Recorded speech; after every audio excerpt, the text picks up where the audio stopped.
እውነቱ ስነግርህ ከሄርሜላ ጋር እንድትሆን አልፈልግም። በቃ አለቀ። ከሩታ ጋር ተፋታም አልተፋታም ከሄርሜላ ጋር ግን እንድትሆን አልፈልግም። ሀሳብ እኮ ገና ወርጋ አንተ ቀለበት ልታደርግላት ነው፣ ፕሮሚስ ልታደርጉ ነው። እንዴት ነው አንተ ጭንቅላት የለም እንዴ? ምን አይነት አስተሳሰብ ነው ያለ? ሄርሜላስ ምን አይነት አስተሳሰብ ነው ያለሽ? እኔ አብርሃም ወንድም ነኝ። እኛ ቤተሰቦች አንፈልግሽም አንቺን፣ አለቀ በቃ። ለምን ነው የማይገባሽ? በዚህ ልክ ለምን ነው የማይገባሽ? ለምን ነው ልጁ የምታስጨንቂው? ስነ ስርዓት ይኖርሽ። በቃ አንቺም ተከበሪ። ከዚህ በላይ ምን ልበልሽ? አንቺ ሰው አይደለሽ? አይገባሽም እንዴ? ተከበሪ አልኩሽ፣ ተከበሪ በቃ። እኛ አንቺን አንፈልግም፣ በቃ አለቀ። አንፈልግም። የሰማሽ ነው? እኔም ጋሽዬም ሁሉም ቤተሰቦች አብርሃም ከሩታ ጋር እንዲሁም ብቻ ነው የምንፈልገው። ሰማሻ ሄርሜላ? ከአንቺ ጋር እንዲሆን አንፈልግም፣ አለቀ በቃ።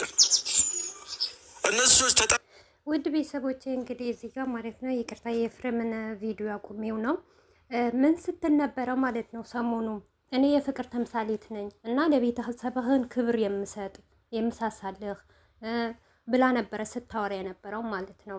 እንግዲህ ይሄንን ቪዲዮ ማለት ነው ውሽሚት በደንብ አድርገሽ ተሰሚዋለሽ ብዬ ተስፋ አደርጋለሁ ማለት ነው። ምክንያቱም ይታይሽና ማለት አብርሽ ከሚወዳትና ከሚያፈቅራት በላይ ገባሽ የቤተሰብ ፍቅር ይበልጣል።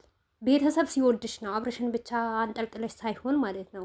አይም ደግሞ አብርሽ የራሴን አረጋለሁ ስቲ ደግሞ ምን እንዳለ ታውቂያለሽ? የጠላው ሰውን ሁሉ የጣለው የረገመው የተሰደበበት ነው አንስተሽ ምትጎርሺው ማለት ነው። አንቺ እርካሽ ማለት ነው። እርካሽ መሆንሽን በዚህ ቪዲዮ ወቂ ማለት ነው። ምክንያቱም አንቺ ጥሩ ብትሆኚ የፍቅር ተምሳሌት ብትሆኚ የአብርሽ ወንድም እንደዚህ አያዋርድሽም ማለት ነው።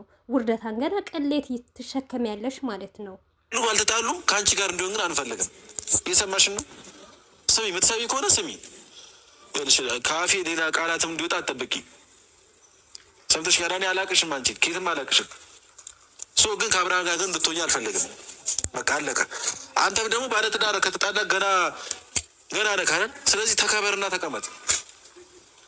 ወንድ ልጅ ተከብሮ ሲቀመጠው ደስ የሚለው እንደ ሴት ልጅ ምንድን ነው የሚያልከሰክስ? ምንድን ነው የምትመጠመጠው አንተ? ለብሮ ስለሳት ማይኖር እንዴት ይቅርታ ትጠይቃታለህ? እኔ በጣም ነው ያበሳጨኝ። ጭራሽ ደግሞ ከሷ ብሶ ይቅርታ አላደርግም ትላለች። ጨጓሬ ላጣችሁት እኮ በእናንተ የመጣ እኔ ጨጓሬ ተላጠ። ኧረ ኤፍሬም ሁላችንም ተላጠን እኮ በዚች ልክስክስ ግማታም። ስነ ስርዓት ይኖር ከሆነ ስነ ስርዓት ይኖር። አቡ እዚች ጋር ቤተሰብህን አታስንቅ። እኛ ነው እያስናከን ያለው። ከሚገርም ነገር ማለት ነው በአንተ የመጣ እኛን እያስናከን ነው። እኔን እያስናከኝ ነው። መቼም ክብር የለውም በአንተ የመጣ ማለት ነው። እና ለብሮ ስነ ስርዓት ማይኖር ኤፍሬም ክብር አተ ክብር እያሳጣን ነው። እኛንም አይገርምም? ለራስህ ክብር አተን ለእኛም ለቤተሰቦችም ደግሞ ክብር እያሳጣን ነው። በሰው ዘንድ እንድንናቅ እያደረግን ነው። መቼ ያውቀዋል ይሄ? አንተ አርፈህ መቀመጣትህ ከሴቶች ህይወት የለም እንዴ? ቆይ ከሴቶች ህይወት የለም እንዴ? ያሳክከዋላ አንድ ቀን ከሴት ጋር ካልቆመ የሰው ልጅ እኮ 3ም 2ም ወልዶ ተፋቱ ብዙ ጊዜ ቆይቶ ነው እኮ ድጋሚ ሊያገባ የሚችለው። አንተ በዚህ ቅጽበት ገና ሩታ የነገር አደረገች ብለህ ሄደህ ይቅርታ ትጠይቃታለህ? ሄርሜላን መጠየቅ የነበረበት እኮ ሚስቱ ነው። ሩታ አንተ ስንት ነገር ነው ያደረካት? ስንት ነገር አድርጋታል? ስንት ነገር ብላለች ሩታ። ለአንተ ስትል ብዙ መስዋዕት አልከፈለችም ሩታ?